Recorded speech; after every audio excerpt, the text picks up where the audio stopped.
Assalamualaikum warahmatullahi wabarakatuh. Jumpa lagi dengan Pak Suprono di channel Pak Suprono Belajar Manajemen. Pada kesempatan kali ini kita akan membahas materi etika agama dengan topik nilai sosial pada part yang pertama. Jangan lupa klik like dan share agar menjadi ilmu yang bermanfaat bagi kita semuanya. Dan jangan lupa subscribe agar kalian tidak tertinggal pada video-video berikutnya. Kita akan membahas tentang nilai. Jadi pada sebelumnya kita sudah membahas ada etika, etiket, kemudian ada moral. Nah, pada kesempatan kali ini kita lanjutkan dengan nilai. Jadi ini satu rangkaian ya, satu rangkaian. Jadi ada etika, ada etiket, kemudian ada moral, ada nilai. Dan nanti yang terakhir adalah norma. Nah, sebenarnya apa yang dimaksud nilai dan norma sosial itu? Jadi nanti ada nilai sosial, ada norma sosial, kemudian ada peran nilai dan norma sosial dalam sosialisasi. Nah, hakikat dari nilai dan norma itu nanti adalah menjadi dasar dari proses sosialisasi, sebab dalam proses sosialisasi itu nilai dan norma itu nanti ditransformasikan ke dalam kehidupan bermasyarakat.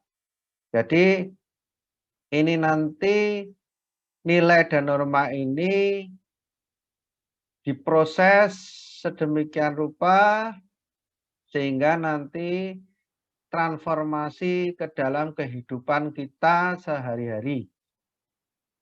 Jadi tidak merupakan suatu yang lembaran yang terpisah, itu tidak, tetapi transformasi ya, menyatu di dalam kehidupan kita selama kita berkehidupan di masyarakat. Pengertian dari nilai. Di sini ada pengertian dari beberapa tokoh. Di sini ada dari Surjono Sukanto, itu yang namanya nilai. Itu adalah konsepsi abstrak dalam diri manusia mengenai apa yang dianggap baik dan apa yang dianggap buruk. Nah, kenapa kok dikatakan abstrak? Karena ya memang kita tidak akan bisa mengetahui, tidak bisa meraba dengan panca indera, tapi itu ada. Kemudian, menurut Kimball Jung, di sini nilai merupakan unsur-unsur yang abstrak dan sering tidak disadari tentang benar dan pentingnya. Sama juga abstrak di sini. Kalau yang di atas tadi dianggap baik dan apa yang dianggap buruk, kalau di sini tentang benar dan pentingnya. Kalau menurut Green, nilai itu adalah kesadaran yang berlangsung secara relatif disertai emosi terhadap objek dan ide orang per orang. Jadi di sini nilai itu nanti akan membawa sebuah emosi. Emosi terhadap objek nanti yang berhubungan dengan kita itu apa, ide seseorang itu apa. Kemudian menurut Woods, nilai itu petunjuk umum yang telah berlangsung lama yang mengarahkan tingkah laku dan kepuasan dalam kehidupan sehari-hari. Sedangkan menurut Simanjuntak, nilai itu adalah ide-ide masyarakat tentang sesuatu yang baik. Jadi kalau menurut Woods ini petunjuk umum yang sudah lama, berarti sudah turun-temurun. Nah, kalau menurut Simanjuntak di sini ide-ide yang berkembang di masyarakat tetapi sesuatu hal yang baik.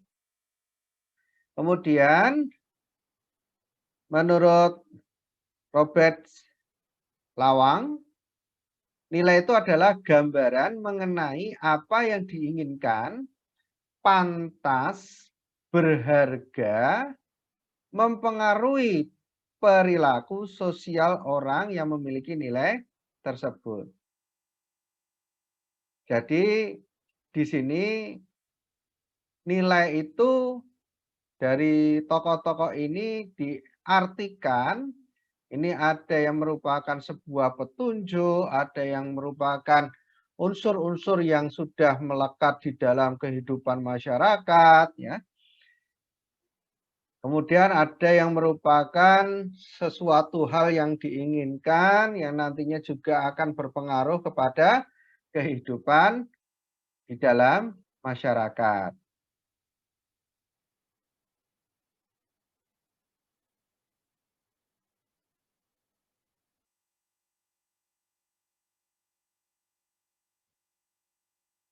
Nah, dari teori-teori yang tadi disampaikan oleh tokoh, maka nilai itu memiliki beberapa arti. Ya, jadi dari tadi yang tokoh-tokoh tadi itu, maka nilai itu memiliki beberapa arti. Yang pertama adalah merupakan pertimbangan suatu tindakan terhadap suatu benda atau cara untuk mengambil keputusan. Jadi yang pertama ini nilai merupakan suatu pertimbangan untuk melakukan suatu tindakan terhadap suatu benda atau cara untuk mengambil suatu keputusan. Itu nilai. Yang kedua, nilai itu adalah suatu ukuran atau patokan atau anggapan atau keyakinan. Ini adalah nilai. Jadi misalkan kita memiliki suatu keyakinan bahwa saya itu besok bisa sukses, ini adalah nilai. Atau nilai juga suatu ukuran. Nah, ukuran. Nah, kalau di dalam kehidupan perkuliahan itu lebih mudah. Jadi, misalkan kalau A itu berapa? Misalkan A itu untuk yang nilainya 85 sampai 100. Ini adalah nilai. Sebagai suatu ukuran atau patokan. Jadi kalau nilainya 85 sampai 100 itu berarti nilainya A. Kan gitu. Juga bisa nilai itu suatu anggapan atau persepsi. Nilai merupakan juga sesuatu yang baik yang diinginkan oleh warga masyarakat. Jadi semua yang diinginkan oleh masyarakat dan itu adalah sesuatu hal yang baik, ini adalah nilai. Jadi kalau yang pertama adalah berupa pertimbangan suatu tindakan, yang kedua adalah ukuran atau patokan, bisa juga keyakinan. Nah, yang ketiga adalah sesuatu yang baik yang diinginkan oleh warga masyarakat. Jadi kalau itu adalah suatu tindakan yang baik dan itu diinginkan oleh masyarakat untuk melakukan seperti itu adalah itu sebagai nilai. Nah, nilai itu juga bisa diartikan sebagai suatu kumpulan sikap dan perasaan yang diwujudkan melalui perilaku. Jadi kumpulan. Jadi kalau kumpulan itu berarti tidak hanya satu macam, tapi bermacam-macam sikap, bermacam-macam perasaan, ya, yang nanti itu diwujudkan melalui sebuah perilaku. Jadi contoh misalkan perilaku yang bagus makan. Maka di sini nilai itu akan muncul berdasarkan kumpulan-kumpulan sikap atau perilaku yang berkembang tentang makan kan. Tentang makan. Sedangkan makan yang baik itu di mana? Makan yang baik itu adalah di meja. Ya, ketika makan garpu di sebelah mana, sendok di sebelah mana kan itu. Oh, garpu di sebelah kiri, sendok di sebelah kanan.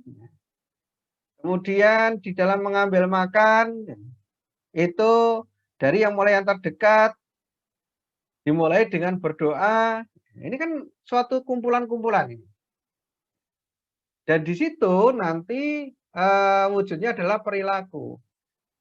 Maka ketika nanti ada orang, tadi sendok di kanan, garpu di sebelah kiri. Kok ada yang terbalik? Sendok di sebelah kiri, garpu di sebelah kanan. Maka ini menjadi tidak bernilai.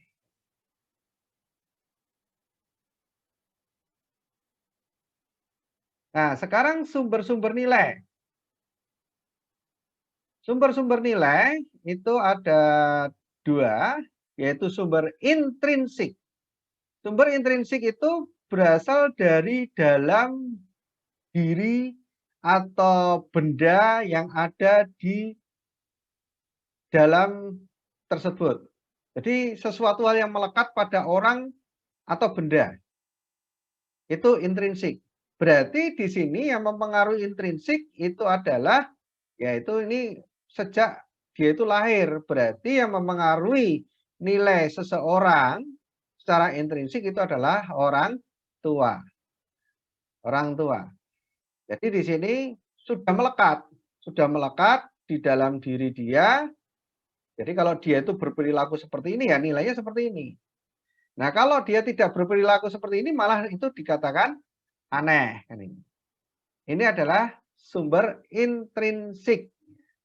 Jadi masing-masing individu nanti berbeda-beda. Nah, masing-masing individu berbeda-beda.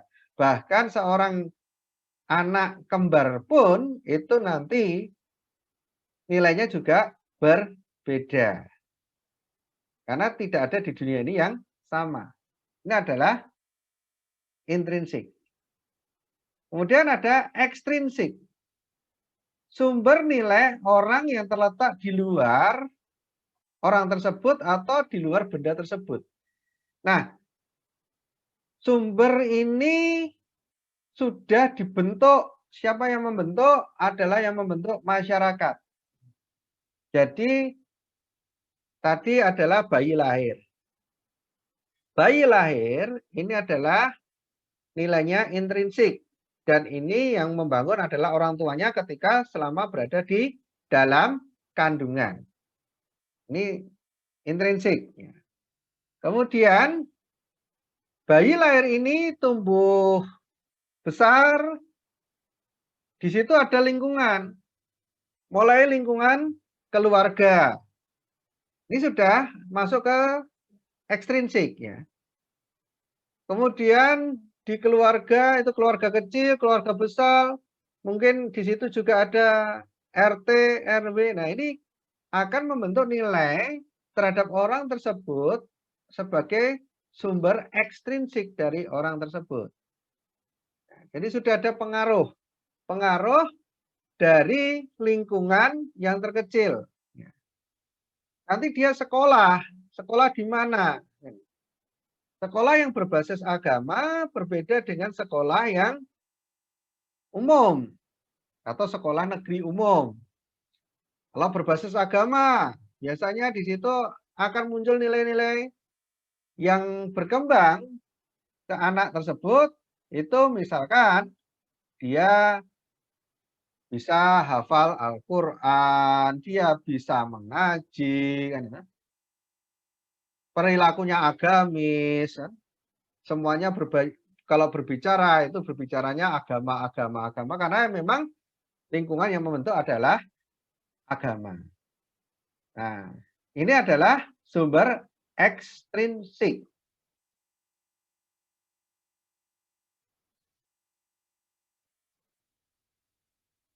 Ciri-ciri nilai. Jadi nilai itu tercipta itu tidak serta-merta, tetapi nilai itu tercipta karena melalui interaksi antar anggota masyarakat. Jadi tidak lalu serta-merta tercipta. Jadi kayak perkuliahan misalkan, di situ menentukan nilai A itu adalah 85 sampai 100. Ini tidak serta-merta, tetapi biasanya kampus tersebut dia akan melihat kampus A itu standarnya A itu berapa, kampus B itu A itu standarnya nilainya berapa. Nah ini kan hasil interaksi, maka terciptalah suatu nilai. Jadi dalam satu anggota masyarakat itu terjadi suatu kesepakatan bahwa harus seperti ini, maka ini menjadi nilai. Di Yogyakarta yang namanya bertemu dengan orang tua itu ada nilai yang terkandung adalah sungkeman. Maka setiap kali ada acara seperti Hari Raya Idul Fitri, itu kalau di tradisi Jawa, maka ada sungkeman. Orang mau menikah di Jawa juga ada sungkeman. Karena itu nilai. Nilai yang sudah tercipta di dalam masyarakat Yogyakarta, yaitu sungkeman. Nih. Nilai bukan bawaan sejak lahir, melainkan penularan dari orang lain. Ya. Jadi bayi yang tadi lahir itu memiliki nilai itu bukan dari dalam bayinya, tetapi di situ ada pengaruh. Ya. Jadi tadi nilai intrinsik itu muncul itu karena sudah ada pengaruh. Siapa yang mempengaruhi bayi? Tiada lain adalah ibu. Maka selama ibu itu hamil, nanti akan berpengaruh kepada bayinya. Dan itu akan membentuk nilai-nilai intrinsik yang ada di dalam bayi tersebut. Maka begitu dia lahir, nah nanti tergantung kondisi dari ibunya itu pada saat lahir itu bagaimana. Pada saat hamil itu seperti apa. Nah, jadi kalau mohon maaf misalkan di situ bayi yang tidak dikehendaki, nanti itu akan muncul nilai-nilai intrinsik di dalam tubuh bayi tersebut. Akan berbeda dengan bayi hasil suatu pernikahan yang resmi. Nah ini. Karena memang nilai-nilai itu hasil pengaruh dari orang tua. Nilai merupakan asumsi abstrak dari objek dalam masyarakat. Asumsi abstrak. Jadi sifatnya abstrak, tidak bisa diraba oleh panca indera. Itu adalah nilai. Tapi ada. Tidak bisa diraba dengan panca indera, tapi ada. Nilai cenderung berkaitan satu dengan yang lain dan membentuk pola dan sistem nilai dalam masyarakat. Jadi nilai 1, 2, 3, 4 ini akan terus berkaitan. Ya. Nah, kalau lebih mudah itu contohnya adalah perkuliahan. Nilai semester 1 itu akan juga berpengaruh di semester 2. Loh, mata kuliahnya kan beda, iya. Tetapi di situ pengaruhnya di mana? IPK, Indeks Prestasi Kumulatif. Jadi kalau misalkan di semester 1 itu IP-nya misalkan bisa 4,0 karena A semua. Nah, di semester 2 misalkan dia tidak bisa A semua, tapi cuma B. Maka nanti IPK dia tidak akan 4, tetapi menjadi 3,5. Dia akan turun IPK-nya. Ini adalah nilai. Dan di sini berkaitan satu sama lain. Ya, kalau nanti di mata kuliah juga ada mata kuliah prasyarat. Mata kuliah prasyarat itu kalau ini mata kuliah satu ini belum diambil, maka tidak bisa mengambil mata kuliah yang kedua. Nah, ini adalah juga berkaitan dengan pola-pola dan sistem nilai yang ada di masyarakat. Nah, ini contohnya yang real tuh seperti itu. Dan masih banyak lagi kehidupan di masyarakat, nilai-nilai itu yang saling berhubungan satu sama lain. Nilai menjadi dasar bagi tindakan.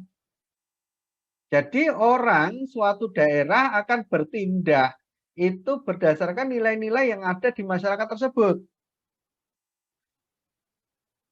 Di Yogyakarta atau di Jawa pada umumnya, itu yang namanya keluar rumah di atas jam 10 malam itu tidak bernilai. Maka ini menjadi acuan, menjadi dasar. Maka di sini perekonomian itu maksimal itu sudah jam 10 sudah selesai. Nah, jadi nanti karyawan dari toko-toko dan sebagainya itu pulang, itu setelah jam 10 itu posisi pulang, itu adalah sesuatu hal yang masih bernilai.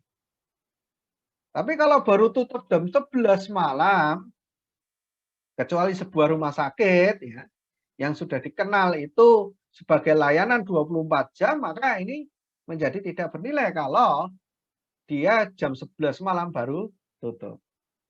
Nih, nah di situ menjadi dasar tindakan atau tingkah laku. Baik secara pribadi maupun secara keseluruhan masyarakat. Nih, maka kalau di Yogyakarta itu gambarnya seperti itu. Beda sama kalau mungkin di kota-kota besar. Kota-kota besar itu sudah dikenal sebagai aktivitas yang mungkin 24 jam. Maka nilainya akan berbeda. Ya. Orang hilir mudik jam 12 malam itu masih sesuatu hal yang wajar karena di situ perekonomian masih jalan. Oh, di Yogyakarta sudah tidak ada. Kan ini.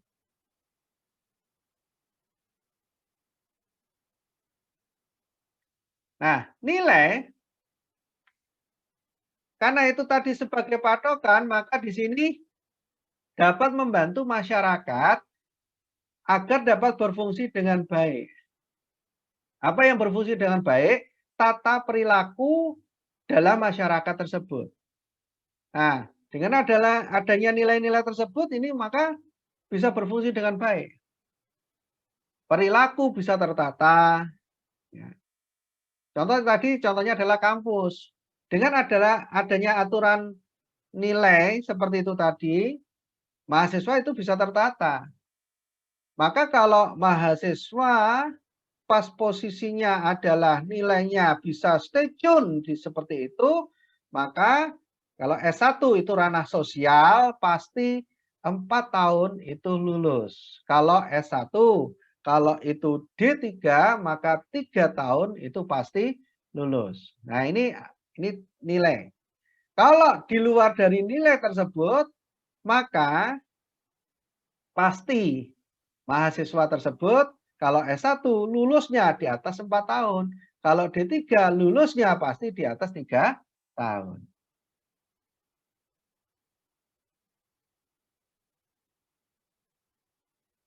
Nah, nilai itu menyusun sistem nilai diteruskan dan ditularkan di antara anggota-anggota. Jadi nilai yang sudah ada ini nanti akan membentuk sistem-sistem kecil atau istilahnya adalah subsistem yang nanti akan dikembangkan, didistribusikan, ditularkan ke masing-masing anggota masyarakat. Jadi tadi misalkan di Yogyakarta ada nilai bahwa maksimal jam 10 malam. Nah, ini nanti akan dikembangkan atau ditularkan misalkan di ranah keluarga. Setiap orang tua, setiap keluarga pasti akan memberikan gambaran kamu kalau pergi maksimal jam 10 malam. Kan itu. Ini menjadi subsistem ya. Kampus juga sama. Karena sudah di Jogja itu adalah maksimal jam 10, maka tidak ada perkuliahan di atas jam 10. Mentok jam 10 malam selesai bubar pulang. Kan itu. Ini adalah menjadi bagian subsistem nilai yang ada di masyarakat. Nilai dapat mempengaruhi pengembangan pribadi dalam masyarakat secara positif dan secara negatif. Loh, ada negatifnya iya, tergantung dari nilai-nilai yang membangun.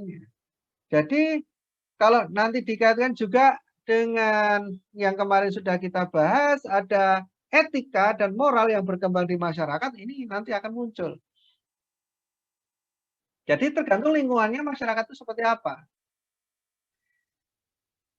Dulu sudah pernah saya contohkan bahwa kalau di situ lingkungannya agamis, maka yang berkembang adalah agamis. Kalau di situ lingkungannya adalah lingkungan yang tidak agamis, maka yang berkembang juga menjadi tidak agamis. Ini. Nilai juga dapat mempengaruhi emosi. Ya, jadi kalau nanti ketemu orang yang melanggar nilai-nilai, itu pasti kita akan terbawa oleh emosi. Karena apa? Karena itu akan bertentangan dengan hati nurani kita. Sistem nilai itu bervariasi antara kebudayaan yang satu dengan yang lainnya. Jadi tidak bisa dipukul rata. Nilai yang berkembang di Yogyakarta belum tentu sama yang berkembang di Jawa Timur, berkembang di Jawa Tengah, di Jawa Barat, di Sabang, di Merauke itu akan berbeda. Jadi tidak bisa dipukul rata. Jadi nilai itu berkembang dan dihormati ketika orang tersebut berada di suatu daerah. Hal-hal yang tercakup dalam nilai.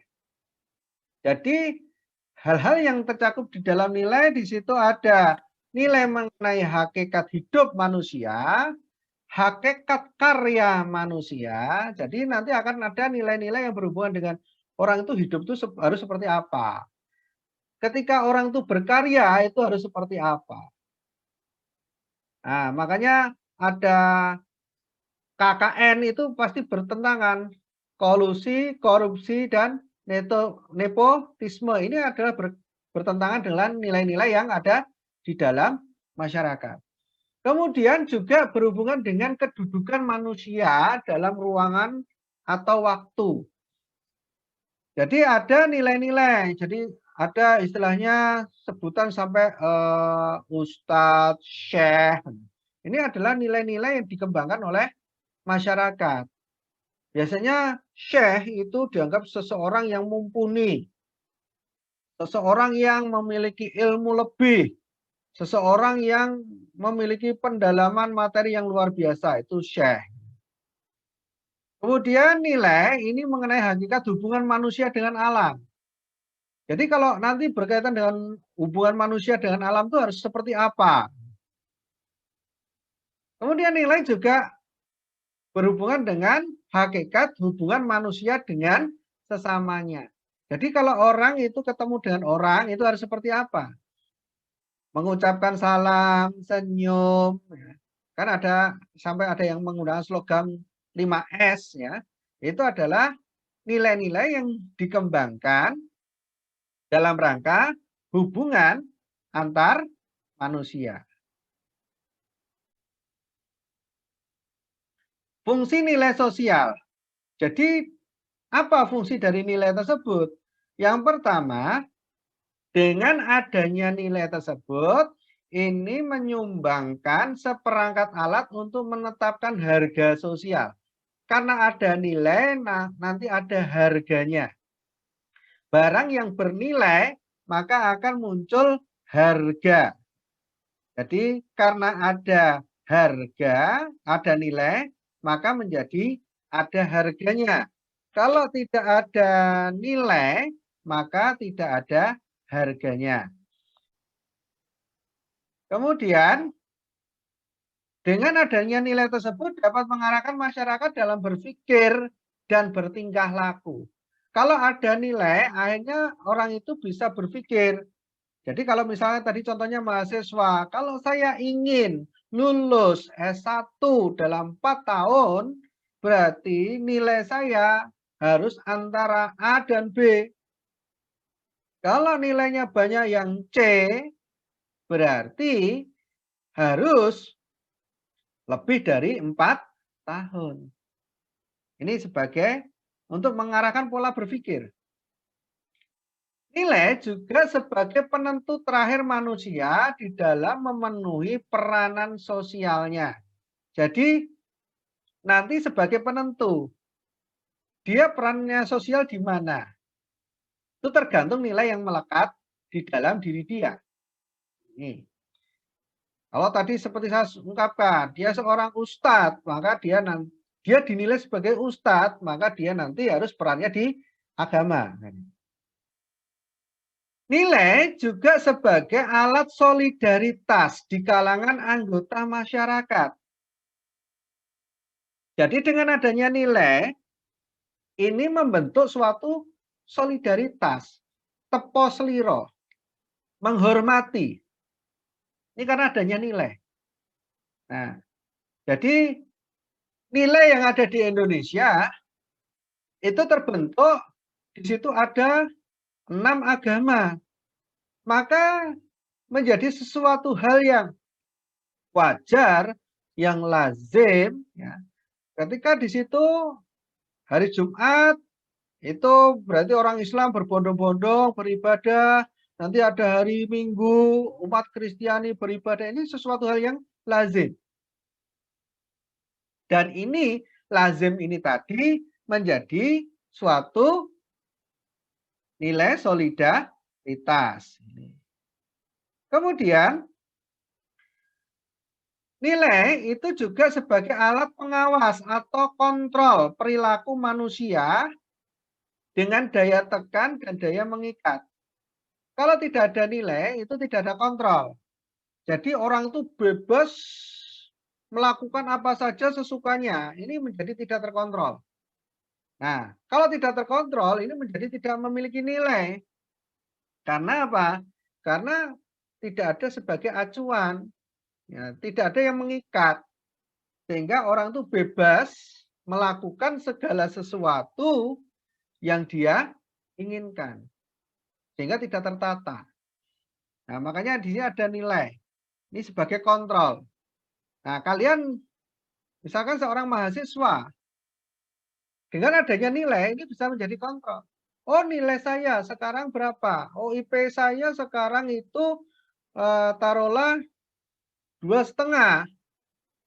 Kalau saya ingin lulus dalam tempo 4 tahun, berarti semester depan saya harus dapat IP 3,0. Ini adalah sebagai acuan atau sebagai kontrol. Demikianlah pembahasan materi etika agama dengan topik nilai sosial pada part yang pertama. Jangan lupa klik like dan share agar menjadi ilmu yang bermanfaat bagi kita semuanya. Dan jangan lupa subscribe agar kalian tidak tertinggal pada video-video berikutnya. Kurang lebihnya mohon maaf. Akhirul kalam. Wabillahi taufiq wal hidayah. Assalamualaikum warahmatullahi wabarakatuh.